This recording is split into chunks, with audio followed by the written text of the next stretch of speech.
ನಮಸ್ಕಾರ ಎಲ್ರಿಗೂ. ನನ್ನ ಚಾನಲ್ಗೆ ನಿಮಗೆ ಸ್ವಾಗತ. ಸಾಮಾನ್ಯವಾಗಿ ನಮ್ಮ ಊಟದಲ್ಲಿ ಸಾಂಬಾರು ಕಾಮನ್ ಆಗಿ ಇದ್ದೇ ಇರುತ್ತೆ. ನಾವು ಬೇರೆ ಬೇರೆ ತರಕಾರಿಗಳನ್ನು ಬೇಯಿಸಿ ಸಾಂಬಾರು ಮಾಡ್ತೀವಿ. ಆದರೆ ಬೆಂಡೆಕಾಯಿ ಸಾಂಬಾರು ಮಾಡುವಾಗ ನೀರು ಹಾಕಿ ಬೇಯಿಸಿದರೆ ಅದು ಲೋಳೆ ಆಗಿಬಿಡುತ್ತೆ. ನೋಡಿ, ನಾನು ಇಲ್ಲಿ ಮಾಡಿದ ಸಾಂಬಾರು ಎಷ್ಟು ಚೆನ್ನಾಗಿ ಬಂದಿದೆ, ಸ್ವಲ್ಪನೂ ಲೋಳೆ ಆಗಿಲ್ಲ. ಹೀಗಾಗಿ ಲೋಳೆ ಆಗದಂತೆ ಹೇಗೆ ಮಾಡುವುದೆಂದು ತೋರಿಸಿಕೊಡ್ತೀನಿ.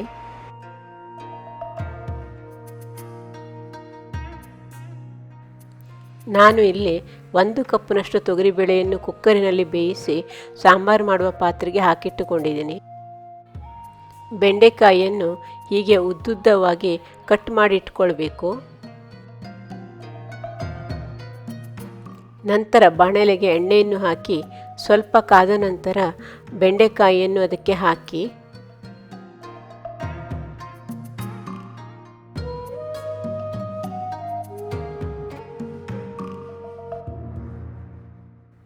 ಇದಕ್ಕೆ 10-12 ಕರಿಬೇವಿನ ಎಲೆಗಳನ್ನು ಸೇರಿಸಿ ಮತ್ತೆ ಸ್ವಲ್ಪ ಉಪ್ಪನ್ನು ಹಾಕಿ ಮುಚ್ಚಳವನ್ನು ಮುಚ್ಚಿ 2 ನಿಮಿಷ ಸಣ್ಣ ಉರಿಯಲ್ಲಿ ಬೇಯಿಸಿ.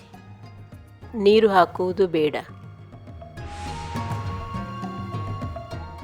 2 ನಿಮಿಷ ಆದ ನಂತರ ಮುಚ್ಚಳವನ್ನು ತೆಗೆದು ಚೆನ್ನಾಗಿ ಮಿಕ್ಸ್ ಮಾಡಿ ಮತ್ತೆ ಮುಚ್ಚಳವನ್ನು ಹಾಕಿ ಮತ್ತೆ 2 ನಿಮಿಷ ಸಣ್ಣ ಉರಿಯಲ್ಲಿ ಬೇಯಿಸಿ. ನೋಡಿ, ಈಗ ಬೆಂಡೆಕಾಯಿ ಚೆನ್ನಾಗಿ ಬೆಂದಿದೆ. ಈಗ ಸಾಂಬಾರಿಗೆ ಮಸಾಲೆ ಮಾಡೋಣ.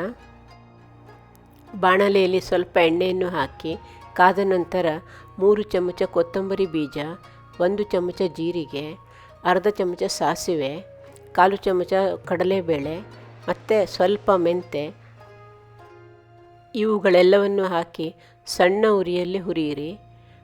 ಸಾಸಿವೆ ಚಟಪಟ ಅಂದ ಮೇಲೆ ಸ್ವಲ್ಪ ಇಂಗು, 1 ಚೂರು ದಾಲ್ಚಿನ್ನಿ ಮತ್ತು 2 ಲವಂಗ ಮತ್ತು ಖಾರಕ್ಕೆ ಬೇಕಾಗುವಷ್ಟು ಒಣಮೆಣಸಿನಕಾಯಿಯನ್ನು ಹಾಕಿ ಮಿಕ್ಸ್ ಮಾಡಿ. ಸೀದು ಹೋಗದಂತೆ ನೋಡಿಕೊಳ್ಳಿ. ಇದಕ್ಕೆ ಮಧ್ಯಮ ಗಾತ್ರದ 2 ಟೊಮೆಟೊಗಳನ್ನು ಸಣ್ಣಗೆ ಹೆಚ್ಚಿ ಹಾಕಿ ಸ್ವಲ್ಪ ಅರಿಶಿನವನ್ನು ಹಾಕಿ ಹಸಿ ವಾಸನೆ ಹೋಗುವ ತನಕ ಚೆನ್ನಾಗಿ ಹುರಿಯಿರಿ.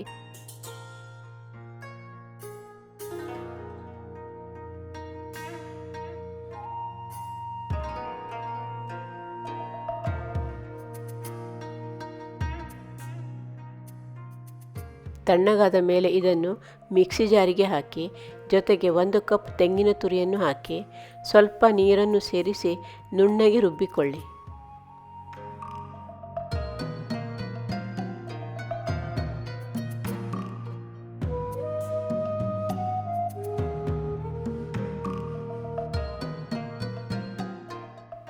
ಈಗ ಮಸಾಲೆ ರೆಡಿಯಾಗಿದೆ. ಇದನ್ನು ಬೇಳೆಯನ್ನು ಬೇಯಿಸಿಟ್ಟುಕೊಂಡ ಪಾತ್ರೆಗೆ ಹಾಕಿ ಮಿಕ್ಸಿ ಪಾತ್ರೆಗೆ ನೀರನ್ನು ಹಾಕಿ ಕದಡಿ ಎಲ್ಲ ಮಸಾಲೆಯನ್ನು ಪೂರ್ತಿಯಾಗಿ ಹಾಕಿ.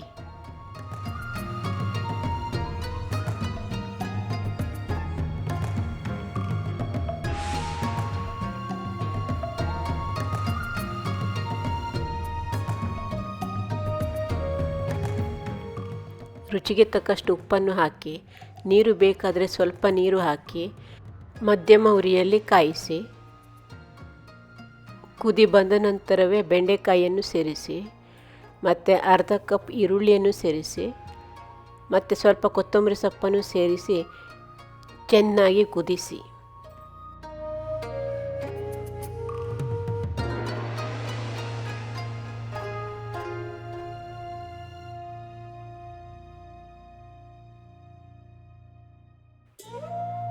ನಾನು ಇಲ್ಲಿ ಅರ್ಧ ಚಮಚ ಬೆಲ್ಲವನ್ನು ಹಾಕಿದ್ದೇನೆ.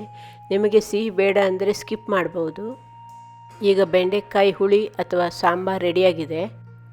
ನೋಡಿ, ಸ್ವಲ್ಪವೂ ಬೆಂಡೆಕಾಯಿ ಲೋಳೆ ಆಗಿಲ್ಲ ಮತ್ತು ಚೆನ್ನಾಗಿ ಬೆಂದಿದೆ ಕೂಡ. ಈ ರೆಸಿಪಿ ನಿಮಗೆ ಇಷ್ಟವಾಗಿದೆ ಅಂದ್ಕೊಂಡಿದ್ದೀನಿ.